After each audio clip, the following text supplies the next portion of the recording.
રામ રામ મિત્રો, આજે આપણે પહોંચી ગયા છીએ ગીર સોમનાથ જિલ્લાના ઉના તાલુકામાં આવેલા રહસ્યમય સાણાના ડુંગરોમાં. લોકવાયકા મુજબ આ જ ડુંગરોમાં પ્રાચીન સમયમાં 300 થી પણ વધુ ગુફાઓ આવેલી હતી અને આજે પણ અહીં ઘણી અદ્ભુત ગુફાઓ અડીખમ ઊભી છે. અહીં સૌથી પહેલું આકર્ષણ છે ગંધારીનો મહેલ. લોકવાયકા એવી છે કે આ મહેલમાં પ્રવેશતા જ અનોખી ગંધ આવે છે. જોકે આની પાછળનું સાચું કારણ કુદરતી કે પ્રકૃતિ હોઈ શકે છે. આ સિવાય અહીં 4 વડીની ગુફા આવેલી છે. તે જ ગુફાની અંદર અત્યંત સુંદર અને મનમોહક 4 અલગ અલગ ઓરડાઓ બનેલા છે. આગળ વધતા જ એક વિશાળ ગુફામાં પથ્થરોથી બનેલું 12 ફૂટનું ભવ્ય શિવલિંગ જોવા મળે છે. આ ઉપરાંત અહીં ભીમચોરીની ગુફા પણ છે. સ્થાનિક વાર્તાઓ અનુસાર આ એ જ પવિત્ર જગ્યા છે જ્યાં મહાભારત કાળમાં ભીમના લગ્ન થયા હોવાની લોકવાયકા છે. આપણા પૂર્વજોની કારીગરી જુઓ.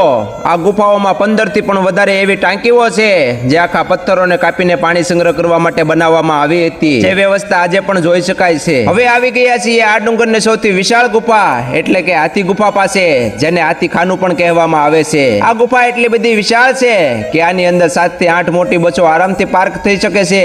આ સિવાય આજુબાજુમાં અનેક નાની મોટી ગુફાઓ પથરાયેલી છે. આ ઉપરાંત મિત્રો, અહીં ડુંગરની બિલકુલ બાજુમાં એક સુંદર ડેમ આવેલો છે. અહીં પ્રકૃતિની સાથે સાથે ભક્તિનો પણ અનોખો સંગમ વહે છે, જ્યાં માં ભગવતી મોમાઈમાં અને ભૂતરા દાદા બિરાજમાન છે. ચોમાસાની ઋતુમાં આ જગ્યાનું સૌંદર્ય સોળે કળાએ ખીલી ઉઠે છે. જો તમે પણ પ્રકૃતિ અને ઇતિહાસના શોખીન હો તો ચોમાસામાં સાણા ડુંગરની મુલાકાત ચોક્કસ લેજો. અને હા મિત્રો, જો આપને આ વિડીયો પસંદ આવ્યો હોય તો આપના પરિવાર અને મિત્રો સાથે શેર જરૂર કરજો.